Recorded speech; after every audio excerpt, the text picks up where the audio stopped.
அனைவருக்கும் மாலை வணக்கம். நெல்லிக்கனில இருக்கிற குரூப் பார்ட்டிசிபென்ட்ஸ் எல்லோருக்கும் ஆஹ், இனிய புத்தாண்டு நல்வாழ்த்துக்கள். இந்த 2026 இருந்து நாங்க சில சேஞ்சஸ், நெல்லிக்கனி யூஸ்வலா புதன்கிழமை 4 to 5 நடைபெறும். இப்போ இந்த 2026 இருந்து சில மாற்றங்களை கொண்டு வந்திருக்கிறோம். இன்னும் கொஞ்சம் நிறைய பார்ட்டிசிபென்ட்ஸ் ஆட் பண்ணி இன்னும் நிறைய உங்களுக்கு நிறைய ப்ரோக்ராம்ஸ் கொடுக்கணுங்கிறதுக்காக, நல்ல நல்ல நிபுணர்களை கூப்பிட்டு வந்து பேச வைக்கணுங்கிறதுக்காக சில ஷெட்யூல்ஸ் பண்ணி நாங்க மாற்றம் இப்போ செவ்வாய்க்கிழமை சேஞ்சஸ் பண்ணியிருக்கிறோம். இப்போ இன்னைக்கு நம்ம கிட்ட ஹெல்த்தி ஏஜிங் பத்தி பேசுறதுக்கு நிபுணர்கள் நம்ம கிட்ட வந்திருக்கிறாங்க. ஹெல்த்தி ஏஜிங்னா என்ன, அத அதை பத்தி சில குறிப்புரைகள் உங்களுக்கு சொல்லுவாங்க. இப்போ இதுல வந்து சில 3 எக்ஸ்பர்ட்ஸ் இன்னைக்கு நம்ம கிட்ட இருக்கிறாங்க நம்ம கூட. ஃபர்ஸ்ட் முதன் முறையா நான் டாக்டர் பி.டி. சிவகுமார் அவர்கள். அவர் வந்து ப்ரொஃபஸர் அண்ட் ஹெச்ஓடியா geriatric unit, department of psychiatry, NIMHANS, பெங்களூர்ல இருக்கிறாங்க. அவங்க நம்ம கிட்ட வந்திருக்கிறாங்க. வணக்கம் சார். மற்றும் டாக்டர் ஜானகிராமன் அவர்கள். அவர் வந்து அடிஷனல் ப்ரொஃபஸரா இருக்காரு சைக்காட்ரிக் சோஷியல் ஒர்க் டிபார்ட்மெண்ட்ல. அவரும் நம்ம இடையே நம்ம கூட இன்னைக்கு பேசுறதுக்காக வந்திருக்கிறாங்க. வணக்கம் சார். அப்புறம் ரொம்ப நம்ம நெல்லிக்கனி குரூப்ல இருக்கிற நம்மளுடைய மூத்த அறிஞர், நம்மளோட சார் டாக்டர் தங்கராஜ் அவர்கள். சார் வணக்கம் சார். அவரும் நம்ம கிட்ட இன்னைக்கு ஹெல்த்தி ஏஜிங் பத்தி குழு விவாதம் பண்றதுக்காக வந்திருக்கிறாங்க. வணக்கம் சார். வணக்கங்க, நன்றி. இப்போ நம்ம நிகழ்ச்சியை ஆரம்பிக்கலாம். இந்த பேனல் டிஸ்கஷன்ல வந்து இப்போ நம்ம ஒவ்வொரு அறிஞர்கள் மூன்று நிபுணர்கள் நம்ம கிட்ட இருக்கிறாங்க. அவங்க கிட்ட நம்ம சில கேள்வி பதில்கள் நாங்க கேட்கிறோம். இந்த ஒரு 20 நிமிஷத்து ஒரு அரை மணி நேரம் வந்து இந்த டிஸ்கஷன் அவங்க எக்ஸ்பர்ட்ஸ் பேசுவாங்க. அதுக்கப்புறம் பார்ட்டிசிபென்ட்ஸ் வந்து உங்களுடைய சந்தேகங்கள், உங்களுடைய கேள்வி பதில்கள்லாம் நம்ம வந்து லாஸ்ட் ஒரு ஹாஃப் அன் ஹவர் செஷனுக்கு நம்ம கண்டினியூ பண்ணலாம். இப்போ நான் நம்ம டாக்டர் பி.டி. சிவகுமார் சார் கிட்ட இருந்து நான் முதல் கேள்வியை ஆரம்பிக்கிறேன். சார், ஹெல்த்தி ஏஜிங்னா என்னன்னு நினைக்கிறீங்க? இப்போ எல்லாரும் ஒரு 2 நிமிஷம், இது ஒரு பிரீஃப் டாக், 2 minutes வந்து எல்லாரும் உங்களுடைய இது கொடுங்க. அதுக்கப்புறம் ஒவ்வொரு கேள்வி பதில்கள்லாம் நம்ம பண்ணிக்கலாம். Sir, doctor PT. Sivakumar sir, நீங்க ஹெல்த்தி ஏஜிங்னா நீங்க என்னன்னு நினைக்கிறீங்க சார்? ஹெல்த்தி ஏஜிங்னா என்ன அப்படின்றத கொஞ்சம் நேயர்களுக்காக கொஞ்சம் சொல்லுங்க சார். எல்லாருக்கும் வணக்கம். இப்போ நம்ம ஹெல்த்தி ஏஜிங் அப்படிங்கிறது ஆரோக்கியமான முதுமை அப்படின்னு சொல்றது, சாதாரணமாக நம்ம என்ன நினைப்போம் அப்படின்னா, நம்ம உடல் ஆரோக்கியம், மன ஆரோக்கியம் எந்த குறையும் இல்லாமல் நமக்கு வந்து ஒரு ஒரு உள்ளதுலேயே ஒரு பெஸ்ட், நமக்கு வந்து நல்ல சிறப்பான ஒரு ஹெல்த் இருந்ததுன்னா அதுதான் நம்ம ஹெல்த்தி ஏஜிங் அப்படின்னு நினைக்கிறோம். ஸோ நம்மளுடைய புரிதல் வந்து சாமானியமாக அந்த மாதிரி இருக்குது. ஆனால் இப்போ ஹெல்த்தி ஏஜிங் அப்படிங்கிறதுல என்ன உலக சுகாதார மையம் என்ன சொல்கிறாங்க அப்படின்னா, எக்ஸ்பர்ட்ஸ் என்ன சொல்கிறாங்கன்னா, இது வெறும் வந்து ரொம்ப ஹெல்த் நல்லா இருக்கிறவங்களுக்கு மட்டும் கிடையாது, எல்லாருக்குமே அவங்க இருக்கிற இதிலிருந்து நிலையிலிருந்து இன்னும் கொஞ்சம் முன்னேறத்துக்கு ஹெல்த்தி ஏஜிங் அப்ளிகபிள். இப்போ உதாரணமாக ஒருத்தவங்களுக்கு வந்து ஒரு மிக அதிகமான ஒரு பாதிப்பு இருக்குது, பேரலிசிஸ் ஆயிருக்கு, இல்லை அவங்களுக்கு வந்து ஞாபக சக்தி ரொம்ப தொந்தரவு இருக்குது, டிமென்ஷியா இருக்குது, அவங்களுக்கு கூட ஹெல்த்தி ஏஜிங் அப்படிங்கிறது ரிலவெண்ட்டு, அவங்களுக்கும் கூட அது வந்து அது அப்ளிகபிள் அப்படின்னு சொல்கிறாங்க. ஏன் அப்படின்னா, ஹெல்த்தி ஏஜிங் அப்படிங்கிறது நம்மளோட செயல்திறன் எப்படி இருக்குது, அந்த செயல்திறன் வந்து நம்மளுடைய ஃபிசிக்கல் கெப்பாசிட்டி, அதாவது நம்ம உடல் திறன் எப்படி இருக்குது, மென்டல் கெப்பாசிட்டி, நம்ம மனத்திறன் எப்படி இருக்குது, இது ரெண்டும் கலந்தது தான் அந்த நம்ம ஃபங்க்ஷனல் எபிலிட்டி, நம்ம என்ன செய்ய முடியும் அப்படிங்கிறதுக்கு நம்மளோட ஃபிசிக்கல் கெப்பாசிட்டியும் மென்டல் கெப்பாசிட்டி ரெண்டும் வந்து சம்மந்தப்படுது. ஆனால் அது மட்டும் பத்தாது, அதுக்கு நமக்கு என்விரான்மெண்ட் சப்போர்ட், அதாவது நம்ம சூழல் எப்படி இருக்குது, நம்ம சூழல் வந்து இப்போ ஒருத்தவங்களுக்கு வந்து ஃபிசிக்கல் லிமிட்டேஷன் இருந்தாலுமே, அவங்களுக்கு வந்து உடல் திறன் பாதிப்பு இருந்தாலுமே, நம்ம அவங்களுக்கு அந்த சூழல் வந்து அதுக்கான உதவி பண்ணுச்சுன்னா அவங்களுடைய என்ன செய்ய முடியுமோ அது வந்து மேம்படலாம். ஸோ அப்போ அது ஹெல்த்தி ஏஜிங் ஆகுது. அதனால் ஹெல்த்தி ஏஜிங் அப்படிங்கிறது நமக்கு இருக்கிற ஆரோக்கியத்தை வச்சுக்கிட்டு நம்ம எந்த அளவுக்கு மேக்சிமம் நம்ம ஒரு ஃபங்க்ஷனல் எபிலிட்டி, நம்ம என்ன நம்மளுடைய தின வேலைகளை வந்து நம்ம செய்யக்கூடிய திறமைகளை வந்து எப்படி மேம்படுத்துறது அப்படிங்கிறது தான் ஹெல்த்தி ஏஜிங். இது வந்து வெறும் நம்ம வியாதி இல்லாமல் இருக்கிறது மட்டும் கிடையாது, இது வந்து எல்லாருக்கும் அப்ளிகபிள். ஸோ அதுக்கு என்ன பண்ணணுமோ அது WHO, வேர்ல்டு ஹெல்த் ஆர்கனைசேஷன் சில விஷயங்களை வந்து ஃபோக்கஸ் பண்ண சொல்கிறாங்க. அதை பற்றி நம்ம இன்னும் டிஸ்கஸ் பண்ணலாம். இதில் உடல் திறனும் முக்கியம், மனத்திறனும் முக்கியம். Physical capacity and mental capacity. அப்புறம் என்விரான்மெண்ட், ஃபங்க்ஷனல் எபிலிட்டி, நம்ம என்ன செய்ய முடியும், நம்ம வந்து என்னென்ன வேலைகள் நம்ம செய்ய முடியுது அப்படிங்கிறது அதில் ரொம்ப இம்பார்ட்டண்ட்டு.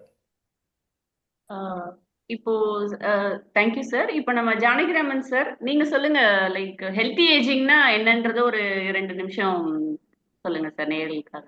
ஓகே, அனைவருக்கும் இனிய மாலை வணக்கம். எனக்கு முன்னாடி டாக்டர் பிடி சார் சொன்னது மாதிரி ஆரோக்கியமான முதுமை அப்படின்றது பார்த்தீங்கன்னா நிறைவான வாழ்வு, சரிங்களா? அதுக்கு வந்து நல்ல மனநலம் இருக்கணும், நல்ல உடல் நலம் இருக்க வேண்டும். அது கூட ஒரு முக்கியமான விஷயம் என்னன்னா, நமக்கு தேவையான சமூக தொடர்புகள் இருக்க வேண்டும். நாம் இருக்கக்கூடிய சமூகத்துல நாம் வந்து நம்மளுடைய வாழ்க்கையை சிறப்பானதாக அமைத்து கொள்ள வேண்டும். கூடுமான வரைக்கும் மற்றவர்களுக்கு நம்மளால் இயன்ற உதவிகளை செய்து கொண்டே இருக்க வேண்டும். இதனால் நமக்கு மிக்க மகிழ்ச்சி ஏற்படும். நம்ம சார்ந்தவங்க சந்தோஷமா இருப்பாங்க, நம்மளும் சந்தோஷமாக இருப்போம், சரிங்களா? ஸோ முதுமை அப்படின்றது வந்து ஒரு வழிகாட்டியாகவும் இருக்கலாம் நம்ம. ஸோ இதெல்லாம் நம்ம தொடர்ந்து செஞ்சுட்டு இருந்தோம் அப்படின்னா நாம் ஆரோக்கியமான முதுமையில இருக்கிறோம் அப்படின்ட்டு அர்த்தம். எஸ் சார், நன்றி சார்.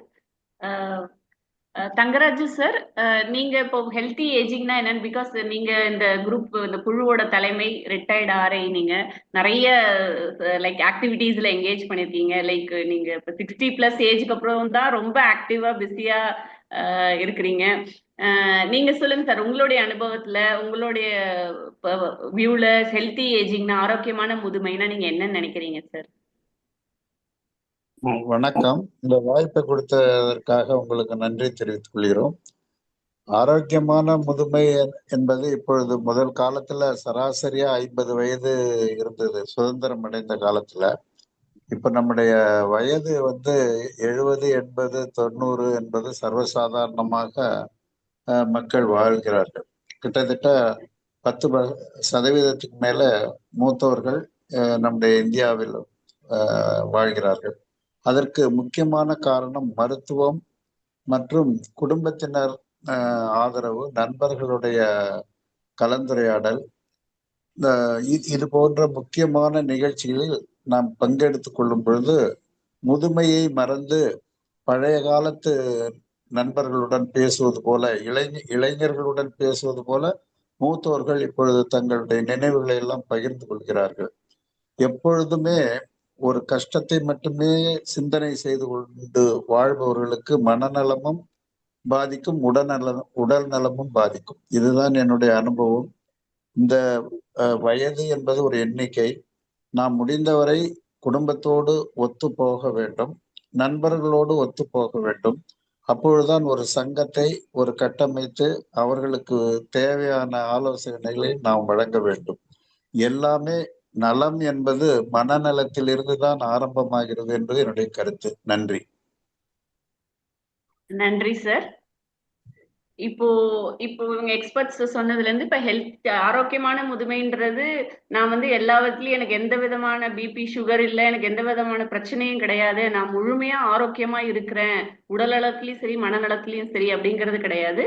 நம்மளுக்கு இருக்கக்கூடிய பிரச்சனைகள் இருந்தும், லைக் பிபி இருந்தாலும் சரி, சின்ன சுகர் இருந்தாலும், இருக்கக்கூடிய தொந்தரவுல இருந்தும் நம்ம எப்படி நம்மளுடைய வாழ்க்கையை நம்ம ஆரோக்கியமா அமைச்சுக்கிறோம் அப்படிங்கறத பத்தி சொன்னாங்க. ரொம்ப நன்றி சார். இப்ப 2வது கொஸ்டின் நம்மளுடைய மனநல மருத்துவர் கிட்ட கேட்கிறேன். சார், டாக்டர் பிடி சிவகுமார் சார், சொல்லுங்க.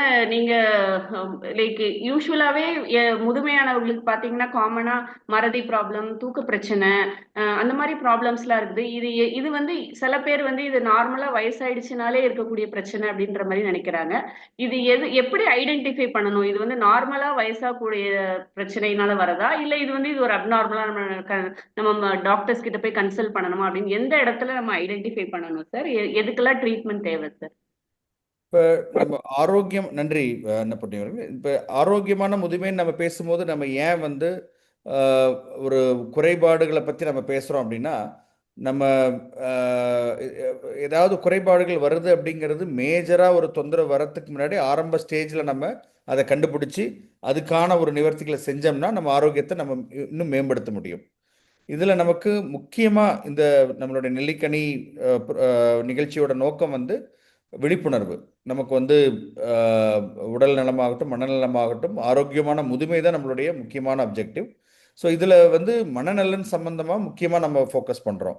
ஸோ இதில் என்ன மாதிரியான தொந்தரவுகள் வயசானவங்களுக்கு வரலாம் அப்படிங்கிறதுல அவங்களுக்கு ஞாபக சக்தி சம்பந்தமான சில பிரச்சனைகள் வரலாம். அது வந்து இப்போ வயசு அதிகமாக அதிகமாக ஞாபக சக்தி கம்மியாகிறது உண்டு. இன்னொன்று அதில் வந்து ரொம்ப தீவிரமாக ஞாபக சக்தி கம்மியாயிருந்தா கூட அவருக்கு வயசாயிடுச்சு அதனால ஞாபக மறதி போயிடுச்சு, ஞாபக மறதி இல்லை அப்படிங்கிறது ரொம்ப சகஜமாக நம்ம சொல்லக்கூடிய விஷயமா இருக்கு. ஸோ இதில் வந்து எது சகஜமாக வயதான போது வரக்கூடிய ஒரு சிறிய லெவல் பிரச்சனை, எது வந்து வியாதியோட அறிகுறி. இப்போ நம்ம வயசாகும் போது வயது அதிகமாகும் போது சில வியாதிகள் வரத்துக்கான ரிஸ்க் அதிகம். எந்த ஒரு காமனான ஒரு வியாதிகள் எடுத்துட்டிங்கனாலும் இப்போ சர்க்கரை வியாதி, இரத்த கொதிப்பு, இது ஹார்ட் இதயம் சம்பந்தமான பிரச்சனை, இது எல்லாமே வந்து வயது அதிகமாகும் போது அந்த வியாதிகள் வரத்துக்கான ரிஸ்க் அதிகம். அதே மாதிரி ஞாபக மறதி அதிகமாக இருக்கக்கூடிய டிமென்ஷியா என்று சொல்லக்கூடிய அல்சைமர்ஸ் வியாதி அப்படிங்கிறது வந்து வயது அதிகமாகும் போது அது ரிஸ்க் அதிகம். 65 வயசுக்கு மேலே 60 வயசுக்கு மேலே இருக்கிறவங்களில் 100ல் 7 பேருக்கு அந்த வியாதி இருக்கு. அதே 80 வயசுக்கு மேலே பார்க்கும்போது கிட்டத்தட்ட 25%க்கு அந்த தொந்தரவு இருக்கலாம். ஸோ இப்போ எல்லா ஞாபக மறதியும் டிமென்ஷியாவா அப்படின்னு பார்த்தோம்னா இல்லை.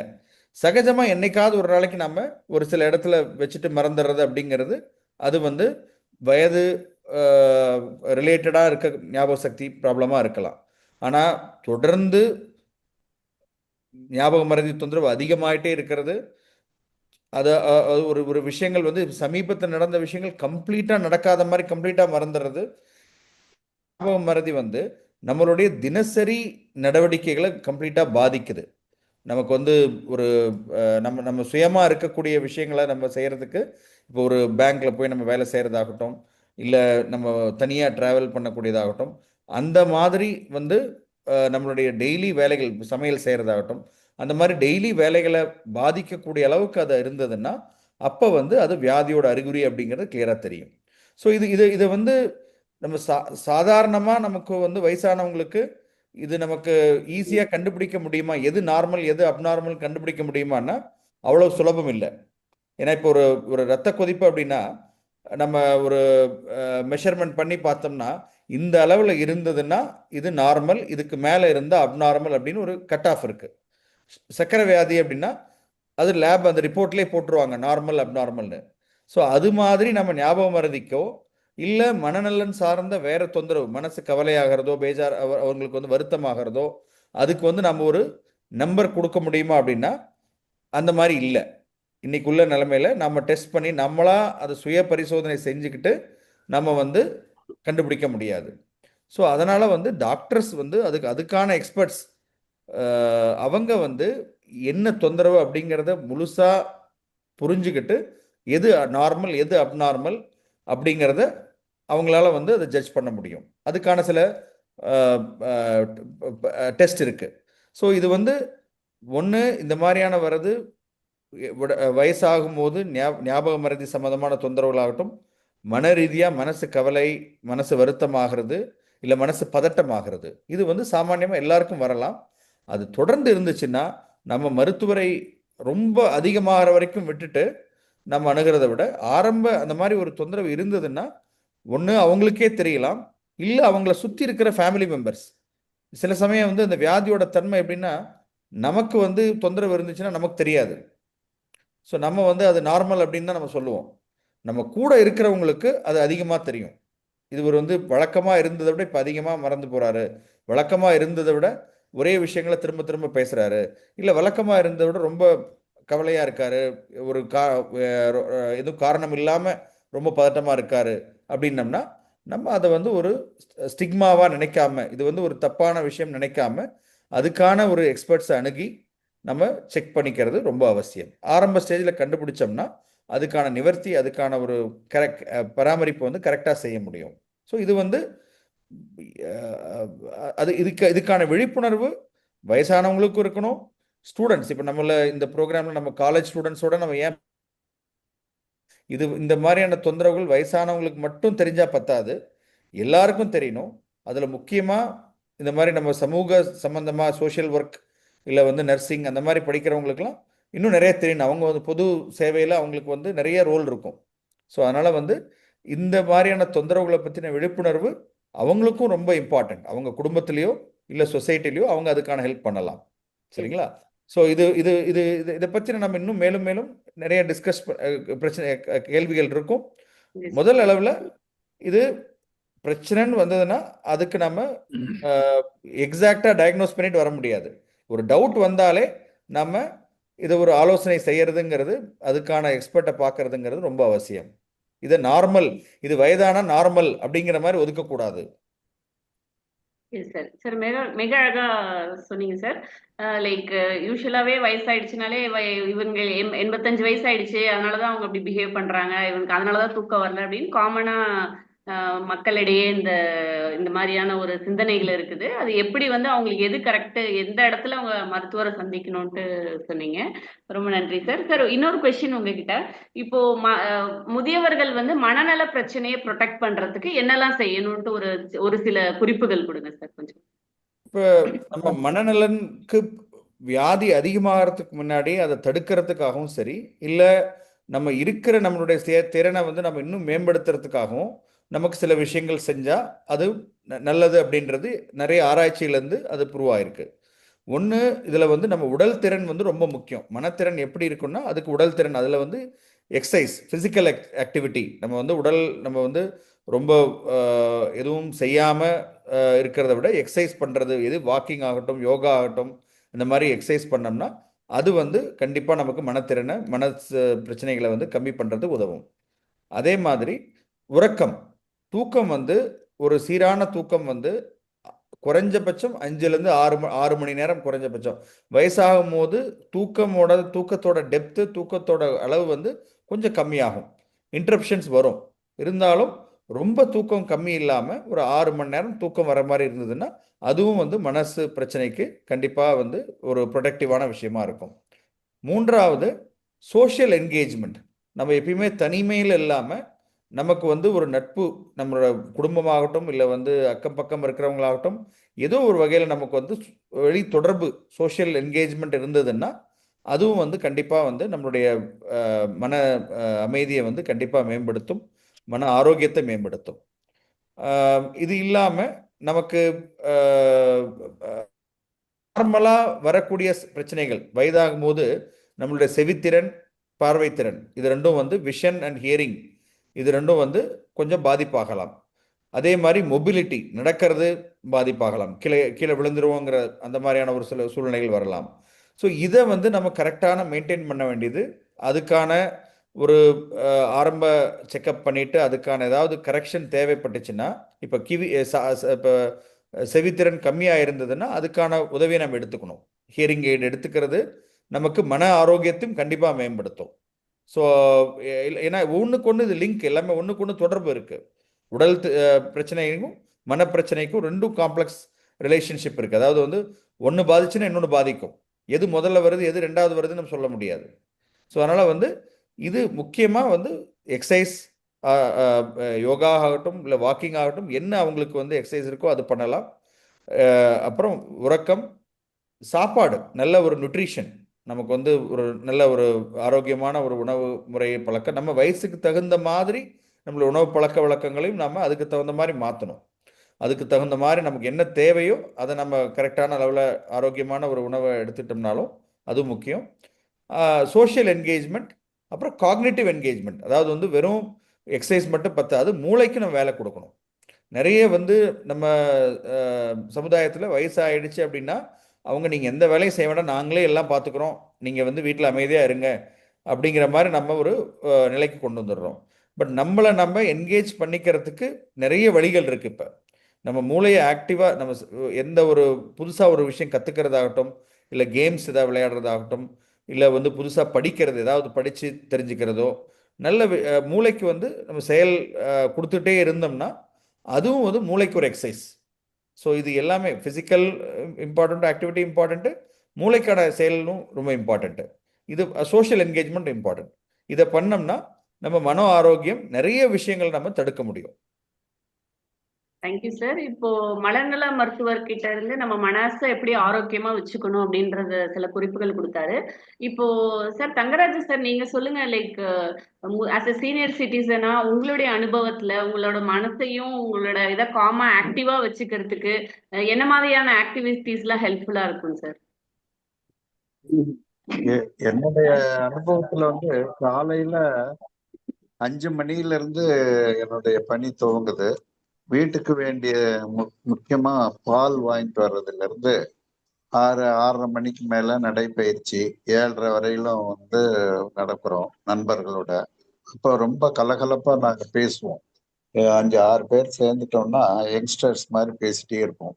அடுத்தது ஒரு இடத்துல நின்று கொஞ்ச நேரம் பேசிட்டு அப்புறம் வீட்டுக்கு போவோம். வீட்டுக்கு போனோடனே ஏதாவது ஒரு பழம் சாப்பிடுவோம், அப்புறம் பேப்பர் படிப்போம்.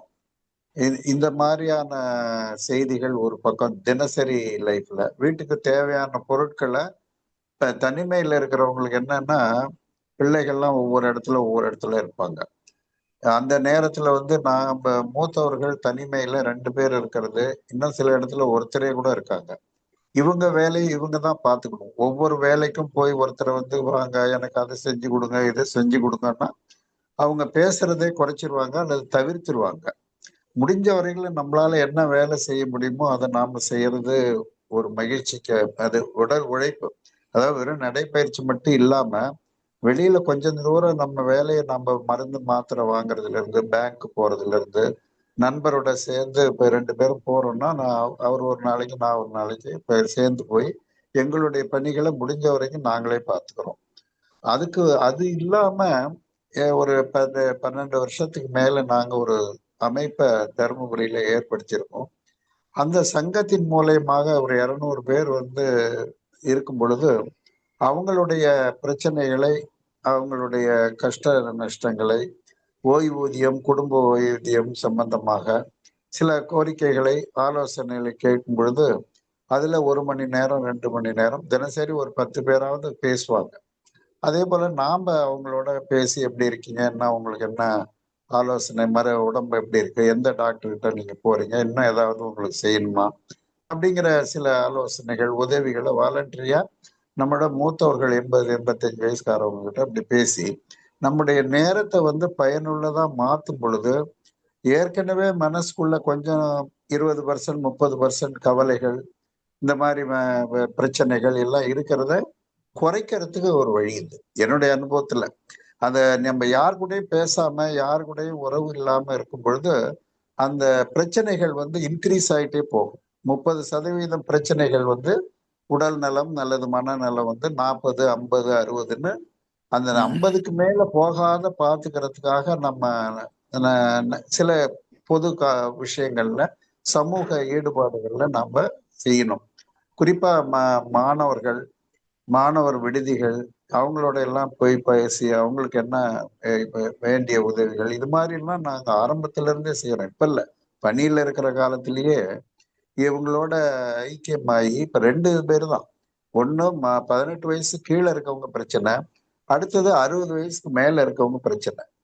இவங்க 2 பேர் கூட நம்ம தொடர்புல இருந்தோம்னா நம்ம பிரச்சனை கிட்டத்தட்ட குறைஞ்சிரும்.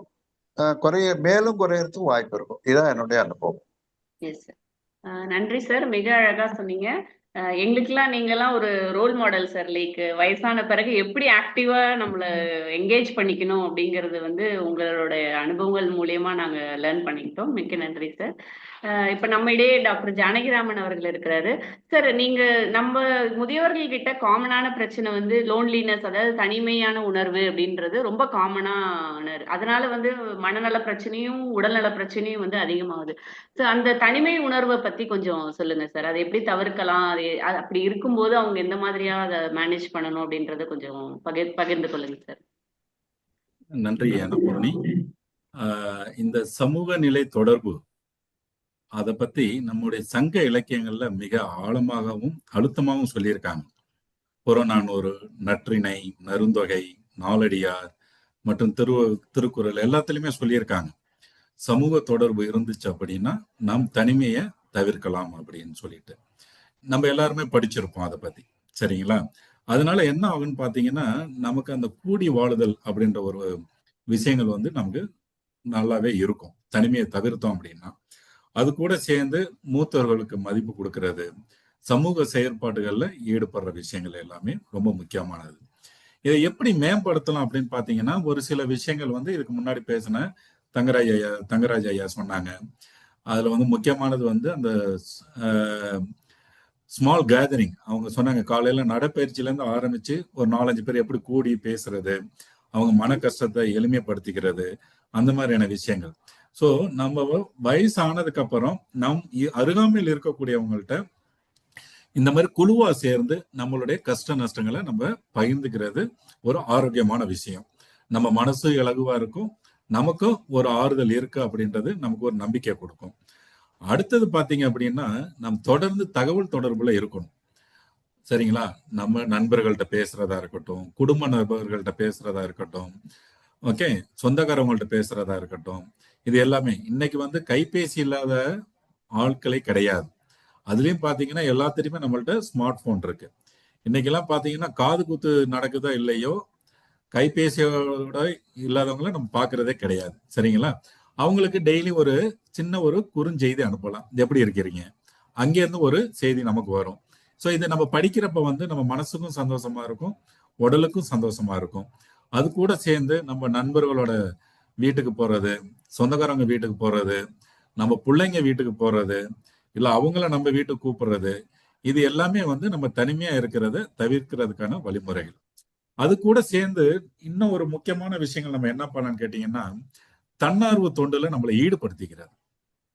நம்ம அருகாமையில் இருக்கக்கூடிய ஏதாவது காப்பகத்துக்கு நம்ம போகலாம். மனநல காப்பகமா இருக்கலாம், இல்ல நம்ம வயசு உள்ள முதியோர் காப்பகமா இருக்கலாம், இல்ல குழந்தைகள் இல்லமா இருக்கலாம், இல்ல அரசு மருத்துவமனைக்கு போறது. அங்க போய் நம்மளால முடிஞ்ச உதவிகளை அவங்களுக்கு செய்யறது. பொருள் உதவியா இருக்கலாம், பொருள் இல்லாம அறிவு சார்ந்த உதவியாவும் இருக்கலாம். இல்ல அங்க போயிட்டு நீங்க கொஞ்ச நேரம் டைம் ஸ்பெண்ட் பண்ணிட்டு வரலாம். சோ இது எல்லாமே வந்து நம்ம தனிமையா இருக்கிறத தவிர்க்கிறதுக்கான ஒரு வழிமுறைகள். இன்னைக்கு வந்து எல்லா ஊர்லயுமே பாத்தீங்கன்னா ஃபுட் பேங்க் அப்படின்னு சொல்லிட்டு ஒண்ணு ஆரம்பிச்சிருக்காங்க. இலவச உணவு கொடுக்கிறது. அங்க பாத்தீங்கன்னா நிறைய அளவு இருக்கும், அதை பரிமாறுறவங்க ரொம்ப கம்மியா இருப்பாங்க. அது கூட போய் சேர்ந்து நம்ம அவங்களுக்கு உறுதுணையா இருக்கலாம். சோ இது எல்லாமே நம்மளோட மனசுக்கு அதிகமான சந்தோஷத்தை கொடுக்கக்கூடிய விஷயம். இந்த மாதிரி பல்வேறு இடங்களுக்கு நமக்கு போகிறப்ப நம்மளுடைய நண்பர்கள் வட்டம் விரிவடைந்துகிட்டே போகும். சரிங்களா? சோ அதன் மூலம் நாம் தனிமையை தவிர்க்கலாம். சரிங்களா? அடுத்தது வந்து இன்னைக்கு வந்து டெக்னாலஜி அப்படின்றது வந்து ரொம்ப முன்னேறி இருக்கு.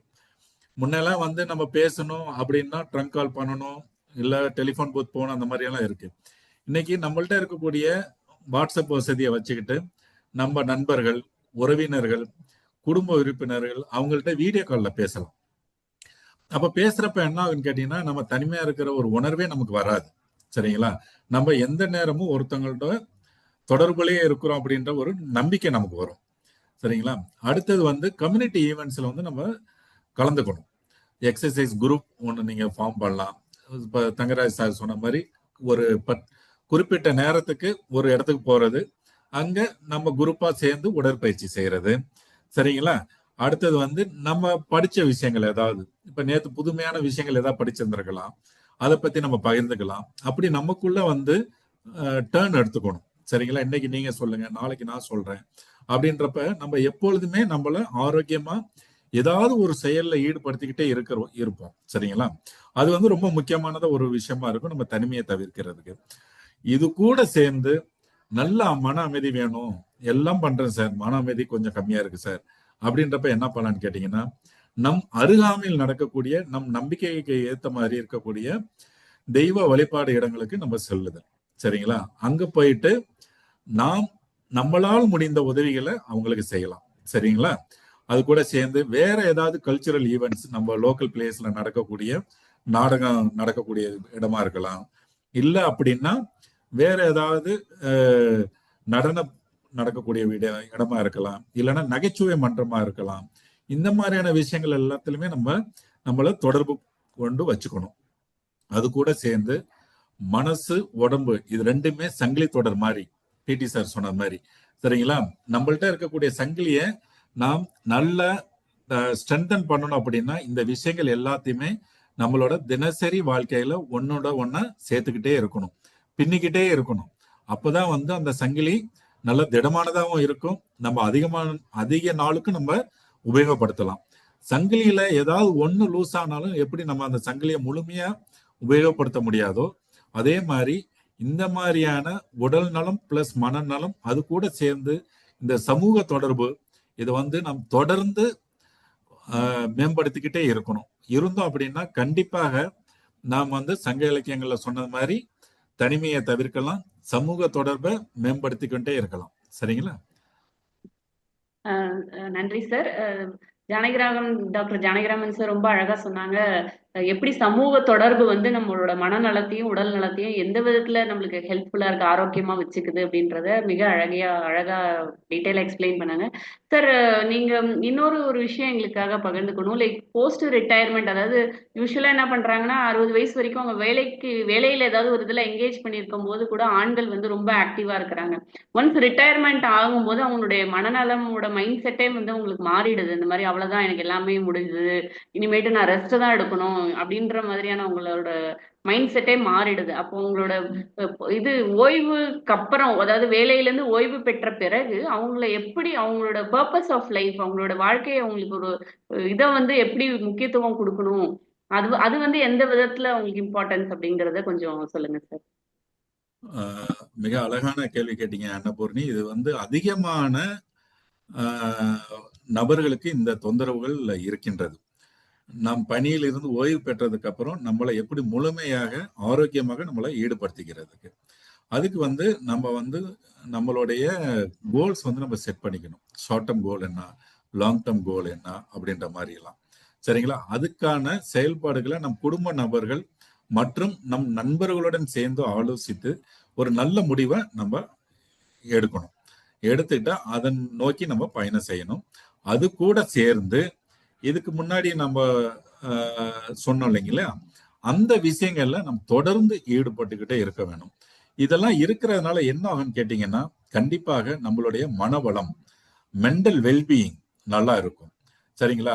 நம்மளோட மன நலம் நல்லா இருந்துச்சு அப்படின்னா நம்ம நீண்ட ஆயுளோட இருக்கலாம், நம்ம மனநலத்தை நம்ம நல்ல முறையில நம்ம காப்பாத்திக்கலாம், நம்ம நோய்கள்ல இருந்து விலகி இருக்கலாம். சரிங்களா? அப்படியே நோய்கள் இருந்தாலும் நமக்கு உடல் சார்ந்த நோயா இருக்கலாம், மனம் சார்ந்த நோயா இருக்கலாம், எதுவா இருந்தாலும் சரி அதை நம்ம கம்மிப்படுத்துறதுக்கான வழிமுறைகள் நம்ம முன்னாடி சொன்ன விஷயங்கள் எல்லாமே.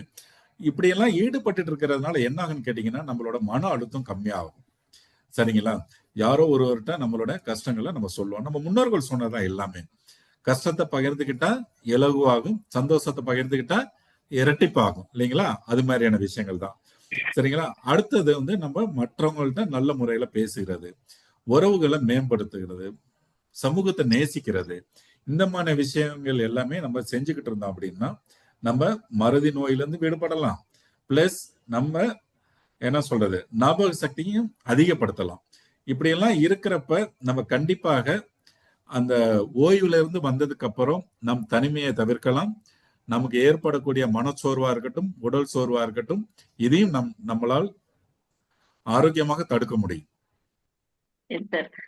சார் ரொம்ப அழகா சொன்னாரு. நம்ம எப்படி நம்ம சோஷியல் கனெக்டடா இருக்கும்போது நம்ம எப்படி மென்டல் வெல்பீயிங்கா நம்மளுடைய மனநலத்தை எப்படி வந்து நல்லா வச்சுக்க முடியும்னு சொன்னாங்க. இன்னொரு பாயிண்ட்டும் நான் ஆட் பண்ணிக்கிறேன் சார். இந்த மாதிரி நம்ம கனெக்டடா இருக்கும்போது நம்மளுக்கு குடும்பத்தில் உள்ள பிரச்சனைகள் வந்து இன்னும் ஜாஸ்தி இல்லாம இருக்கும். சில ரிலேஷன்ஷிப் ப்ராப்ளம்ஸ் லைக் நம்ம வேற ஒரு விதத்துல நம்ம ஆரோக்கியமா நம்மளுடைய டைமை வந்து ஸ்பெண்ட் பண்ணும்போது நம்ம ஃபேமிலி கான்ஃபிளிக்ட்னு சொல்லல, குடும்பத்துல இருக்க ஒரு சின்ன பிரச்சனையை வந்து நம்ம கோவப்பட்டு அதிகப்படுத்துறது, அந்த சிந்தனைகள் அந்த இதெல்லாம் வந்து ரொம்ப கம்மியாகும். குடும்ப சூழ்நிலையும் வந்து ஒரு சுமூகமா ஒரு அமைதியான ஒரு சூழ்நிலைக்கும் ஹெல்ப்ஃபுல்லா இருக்கும். ரொம்ப நன்றி சார். இன்னொரு விஷயம், முக்கியமான விஷயம், பொருளாதாரத்தை திட்டமிடுதல். அதிகமான பேர் பண்ற தவறுகள் என்னன்னு கேட்டீங்கன்னா, இவ்வளவு நாள் சிறுக சிறுக சேர்த்து வச்ச ஒரு பொருளாதாரத்தை வீண் செலவு நிறைய பேர் பண்ணுவாங்க. ஒண்ணு, திருமணத்தை ரொம்ப விமர்சையா பண்றது. சரிங்களா? இல்ல அப்படின்னா என்னென்னலாம் ரிட்டையர்மெண்ட் பெனிஃபிட்ஸ் நமக்கு வருதோ அது எல்லாத்தையுமே பாசத்தின் மிகுதியில நம் குழந்தைங்களுக்கு எல்லாத்துக்கும் பிரிச்சு கொடுத்துருது. பிரிச்சு கொடுத்துட்டு பாத்தீங்கன்னா அதிகமான பேர் வந்து சரியா கவனிக்க மாட்டாங்க. அதுக்காக தான் இப்ப நமக்கு வந்து முதியோர் காப்பு சட்டம்லாம் வந்திருக்கு இப்ப. பட் இருந்தாலும் அதை பத்தி அதிகமான பேத்துக்கு தெரியறது கிடையாது. ஸோ நம்ம என்ன பண்ணணும்னு கேட்டீங்கன்னா, நம்ம குழுவில் இருக்கிறவங்களும் சரி, இல்லை உங்களோட நண்பர்களுக்கும் சரி, இந்த பொருளாதாரத்தை திட்டமிடுறதை நீங்க கரெக்டா சொல்லி தரணும். நமக்கு இருக்கக்கூடிய எந்த ஒரு விஷயத்தையுமே முழுமையா யார்கிட்டும் ஒப்படைச்சிடக்கூடாது. சரிங்களா? நீங்க உங்கள்கிட்ட எப்பொழுதுமே கொஞ்சம் வச்சுக்கிட்டே இருக்கணும். அது இருந்துச்சுனாவே நமக்கு நம்மள அறியாத ஒரு தன்னம்பிக்கை இருக்கும், ஒரு கான்பிடென்ட்டும் இருக்கும். சரிங்களா? ஸோ அது ரொம்ப ஒரு முக்கியமான விஷயம். அதை நீங்க தயவு செஞ்சு நீங்களும் பண்ணுங்க, உங்களை சார்ந்து இருக்கிறவங்களுக்கு நீங்க சொல்லி கொடுக்கணும். சரிங்களா? கண்டிப்பா சார், ஒரு முக்கியமான பாயிண்ட்டை நீங்க ஆட் பண்ணீங்க. சார், இப்போ நம்ம தங்கராஜு சார் அவர்கிட்ட கேட்குறேன். சார், நீங்க சொல்லுங்க, நீங்க இப்போ போஸ்ட் ரிட்டையர்மெண்ட்டுக்கு அப்புறம் முன்னாடி விட இப்போ ரொம்ப பிஸியா இருக்கிறீங்க, ரொம்ப ஆக்டிவா இருக்கிறீங்க, நிறைய சமூக லைக் தன்னார்வ தொண்டுகள் பண்ணிட்டு இருக்கிறீங்க. இந்த அனுபவங்கள் வந்து உங்களுக்கு எந்த விதத்துல உங்களுக்குள்ள ஒரு மாற்றங்களை ஏற்படுத்தி இருக்கு? அது எந்த விதத்துல உங்களுடைய மனநலத்துக்கு ரொம்ப ஹெல்ப்ஃபுல்லா இருக்குன்றத கொஞ்சம் ஷேர் பண்ணுங்க சார். சமூகத்தை மூலயமா தான் நமக்கு இந்த அளவுக்கு முன்னேற்றம் கிடைச்சது. சமூகம் அப்படிங்கிறது பெற்றோர்கள், நமக்கு முன்னோர்கள், தாத்தா பாட்டி, அடுத்தது உறவினர்கள், க்ளோஸ் ரிலேட்டட், பிளட் ரிலேட்டட், தாய் மாமன், அத்தை, அதே போல நண்பர்கள். இவங்கெல்லாம் நமக்கு யாருமே இல்லாம நம்ம தனித்துவமா சுயம்புமா பிறந்து வரல. கல்வி கற்கிறதுல இருந்து, விடுதியில தங்கி படிக்கிறதுல இருந்து, எல்லாருடைய உதவியின் மூலயமா தான் நாம இந்த அளவுக்கு வந்திருக்கிறோம். இதை மனசுல கொஞ்சம் நினைச்சு பார்த்தோம்னா சமூக செயல்பாடுன்றது ஆட்டோமேட்டிக்கா வந்துடும். ஒருத்தர் நம்ம அனுபவம் கிட்டத்தட்ட 39 வருஷத்துக்கு மேல நம்ம வேலை பார்த்துருக்கிறோம் அந்த காலத்துல. இப்பெல்லாம் இல்லை. அப்ப படிச்ச உடனே ஒரு வேலை. உதாரணத்துக்கு என்னுடைய கதையில நான் படிச்சுட்டு கல்லூரிக்கு ஜமால் முகமது கல்லூரியில தான் போய் சேர்ந்தேன். ஆனா சேர்ந்த பின்னால எனக்கு வேலை வருது. என்னுடைய குடும்ப சூழ்நிலையில அந்த தொடர்ந்து படிக்க முடியல. அப்ப தாய் மாமன் ஒருத்தர் ரெண்டு உடனே நீங்க மெட்ராஸ் பப்ளிக் சர்வீஸ் கமிஷன் எழுதுங்க அப்படின்னாரு. அந்த ஒரு வார்த்தை எனக்கு கிளிக் ஆனது. வேலை இங்க வருது. ஆனா வேலை வர்றது தெரியாமலே படிச்சுட்டு இருக்கேன் நான். ஒரு போஸ்ட்மேன் எங்க ஊர்ல இருந்து சைக்கிள்லயே வர்றாரு ஜமால் முகமது காலேஜுக்கு. அவர் நண்பர் தான், சீனியர் நண்பர். அவர் நான் உட்கார்ந்து இருக்கிற ஒரு பாறையில உட்கார்ந்து அந்த ஆர்டர் கொடுக்குறாரு. அப்ப அவருக்கு அந்த வேலையை வந்ததே அவருக்கு ஆள் இல்லைன்னு சொல்லி திருப்பி அனுப்பிச்சிருந்தா நம்ம நிலைமை ஆகும். அப்ப அங்க ஒரு நண்பர் தேவைப்படுறாரு. அது அப்புறம் வாங்கி படிச்சுட்டு அவர் தூதுவர், இந்த மாதிரி உங்க சூழ்நிலை அப்படி இருக்கு, வேலைக்கு போறதா விரும்புறாங்க வீட்டுல அப்படின்னு அவரு ஒரு தூதுவரா வேற வர்றாரு, குடும்ப நண்பர்ன்றது. அப்ப உறவு ஒருத்தர் வழிகாட்டுறாரு, ஒரு தூதுவர் நீங்க இனிமே படிக்க வேணாங்கிறாரு. இப்ப இதெல்லாம் நமக்கு அந்த சிறு வயசுலயே நமக்கு இத்தனை பேரு நம்மள ஃபாலோ பண்றாங்க அப்படின்னு நினைக்குது. அப்பதான் நம்ம இந்த ஹாஸ்டல் முதல்ல சொன்னல, அங்க போய் பிள்ளைங்களுக்கு சாப்பாடு போடுறது, டிஃபன் கொடுக்கறது, புக்கு கொடுக்கறது, இது மாதிரி பள்ளிக்கூடத்துல போனா பேசுறது, செடி நடுறது, இப்படிலாம் சர்வீஸ்ல இருக்கும் பொழுதே இது நம்ம பட்ட கஷ்டம். அந்த முதல்ல சொன்னல 18 வயதுக்கு முன்னப்பட்டது. அப்ப 18ல 19ல வேலைக்கு 58ல ரிட்டையர் ஆகிறோம்னா அது பயிற்சி. அதுக்கு பின்னால மறுபடியும் அது தொடரணும். நம்ம திடீர்னு யாருக்கும் வந்துடாது. அவங்க குடும்ப பேக்ரவுண்ட் தான் இதுக்கு முக்கியம். அடுத்தது பொருளாதாரத்தை பத்தி நீங்க சொன்னீங்க. இப்ப கணவன் மனைவி 2 பேரும் வேலைக்கு போகணுன்ற ஒரு கட்டாயத்துல சமூகம் மாறிக்கிட்டே வருது. அப்ப பொருளாதாரம் அதிக ஜானகிராமன் சொன்ன மாதிரி செலவு கண்ணாபின்னான்னு செய்யறதுக்கான ஒரு வாய்ப்பு கிடைக்குது. அந்த பழைய காலத்துல எண்ணி எண்ணி செலவு பண்ணது போக இப்ப எண்ணாம எதை பார்த்தாலும் வாங்கலாம், எதை பார்த்தாலும் இது பண்ணலாம், எங்க வேணா போலாம் அப்படிங்கிற எண்ணம் எப்படி வந்ததுன்னா, இன்றைய தலைமுறைக்கு 2 பேரும் வேலைக்கு போறாங்க. அப்ப 2 பேரும் வேலைக்கு போறவங்க குடும்பத்தோட இருக்கிற நாளை விட 2 பேரும் தனித்தனியா அலுவலகத்துல இருந்து இப்ப சம்பாரிச்சு கஷ்டப்பட்டு அந்த பிள்ளைகளுக்கு அந்த உணர்வுகள் குறைவா தெரியுதுன்னு என்னுடைய இது. ஒருத்தர் வீட்டை பாதுகாக்கிறது, ஒருத்தர் வருமானத்தை ஈட்டுறதுன்றது பழைய முறை. ஆனா இன்னைக்கு 2 பேரும் போகும்பொழுது குழந்தைகளுடைய வளர்ப்பு, குழந்தைகளுடைய பராமரிப்பு, இதெல்லாம் பெற்றோர்களுக்கு ஒரு பெரிய மன அழுத்தத்தை கொடுக்குது. இதுல இருந்து நம்ம இனிமே விடுபட முடியாது. ஏன்னா இப்ப எங்க மாதிரி ரிட்டையர் ஆனவங்களே போயிட்டு மறுபடியும் 60 வயசுக்கு மேல வேலை பார்க்குற மாதிரி பொருளாதாரம், விலைவாசி இதெல்லாம் இருக்கிறதால வீட்டுல யாரும் இருக்கிறத விட அங்க போய் கொஞ்சம் ஏதாவது சம்பாரிச்சுட்டு வந்தா மன நிம்மதி கிடைக்குமான்ற மாதிரி மைண்ட் செட்டே மாறி போயிடுச்சு. இப்ப இதெல்லாம் இப்ப மத்தவங்களுடைய கருத்துக்களையும் நம்ம கேட்கலாம். ஏன்னா அவங்க எல்லாம் வெயிட்டிங்ல இருக்கிறாங்க. ஒவ்வொருத்தருடைய மத்தவங்களுடைய கருத்து கேட்டாதான் நமக்கு ஒரு ஒரு ஃபீட்பேக் நமக்கு கிடைக்கும். நன்றி, வணக்கம். நன்றி சார். இன்னைக்கு நம்ம வெறும் அடிப்படையான ஹெல்த்தி ஏஜிங், ஆரோக்கியமான முதுமைனா என்னன்றது ரொம்ப அடிப்படையான கருத்துக்களை நம்மளோட நிபுணர்கள் பகிர்ந்துக்கிட்டாங்க. இன்னும் மேலும் டீட்டெயிலா ஒவ்வொரு வாரங்கள்ல, அடுத்து வரும் வாரங்கள்ல நம்ம மேலும் ஒவ்வொரு டாபிக் பத்தி டீட்டெயிலா டிஸ்கஸ் பண்ணலாம். இப்போ நான் பார்ட்டிசிபென்ட்ஸ்க்கு ஏதாவது கேள்வி கேட்கணும், கேள்விகள், உங்களுடைய சந்தேகங்கள், இல்ல நீங்க ஏதாவது ஷேர் பண்ணணும்னு விரும்புனீங்கன்னா நீங்க பண்ணலாம். இந்த கல்லூரியில இருந்து சில ஆசிரியர்கள், மாணவர்கள்லாம் கொஞ்சம் பேர் ஜாயின் பண்ணிருக்கிறாங்க. அன்னபூர்ணி, அந்த கல்லூரி பேரை சொல்லுங்க. நீங்க எந்தெந்த கல்லூரியில இருந்து சேர்ந்திருக்காங்க?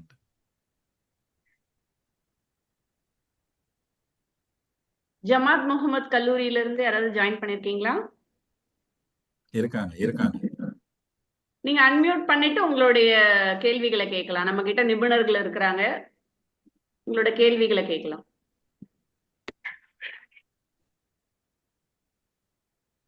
நீங்க ஏதாவது பகிர விரும்புறீங்களாலும் நீங்களும் ஷேர் பண்ணலாம்.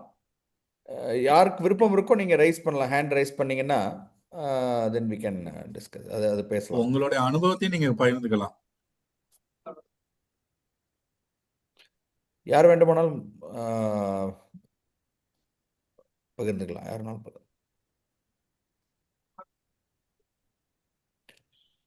இல்ல நம்ம நெல்லிக்கனி குழுவுல இருக்கிற முதியவர்கள் நடராஜன் பேசுறாங்க. யாருங்க சார்? வணக்கம். சொல்லுங்க சார். நானும் ரிட்டையர்டு கவர்மெண்ட் சர்வெண்ட். என்னுடைய பசங்கள்லாம் வெளிநாடு போனதுனால நாங்கள் இப்போ கோயம்புத்தூர்ல அனன்யாஸ் ஞானநாணி ஹோம்ல இருக்கோம். பட் இது ஒரு ஆப்பர்ச்சுனிட்டியா தான் நான் எடுத்துட்டு இருக்கேன். இப்போ எல்லாம் பகிர்ந்துக்கணுங்கிறதுல காலையிலேருந்து இங்கே என்கேஜ்மெண்ட்ஸ் வாக்கிங் போறோம்னா ஏன் இவர் வரல, நடராஜன் வரல, ஏன் அவர் வரல அப்படிங்கிற கேள்வி ஒரு 8 பேர் நடக்கும்போதே அது ஒரு ரிசம்பிளன்ஸ். காலம்பரம் எழுந்திருந்தோன்னு நம்ம அந்த 6 மணிக்கு அங்கே போகிறதுக்கு ரெடி ஆகணும். அந்த மாதிரி ஒரு ப்ராக்டிஸ் வருது. அதே மாதிரி ஒருத்தருக்கு உடம்பு சரியில்லை அப்படின்னா போய் ஏன் டாக்டர்கிட்ட பார்த்துட்டு வந்தியா, அதனுடைய விசாரணை அது. பட் அவங்க வீட்லேயே முடியலன்னா முதல்ல ஆளாக நான் தான் இருப்பேன். போய் என்ன வேணும், என்ன கஞ்சி வேணுமா, காஃபி வேணுமா, என்ன வேணும், உங்களுக்கு ஸ்பெஷலாக என்ன வேணும் அப்படிங்கிறத செய்யறத பார்த்துப்போம். அதனால இது இந்த இதுலேயே இருக்கிறதுனால ஒவ்வொரு தடவையும் காலம்பரை சாப்பிட்டுட்டு, மத்தியானம் சாப்பிட்டுட்டு, ராத்திரி சாப்பிட்டுட்டு ஒரு அரை மணி நேரம் எல்லாரும் எங்கள் ஏஜில் இருக்கிற 80s, 70s to 80s, even இங்கே 95 இயர்ல ஒருத்தர் இருக்கார். அவரு எங்களோட உட்காந்து அவர் பேசுவார்.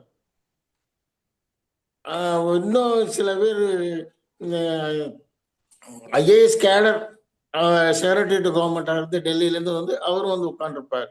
எல்லாரும் அவங்கவுங்க அனுபவத்தில் ஆஃப்டர் தட் பேப்பரை வச்சு பேசுறவங்களும் இருக்காங்க. சாதாரண அரசியலும் பேசுவாங்க, இல்லைன்னா ஒருத்தரை பற்றி உடல்நலத்தை பற்றியும் பேசுவாங்க.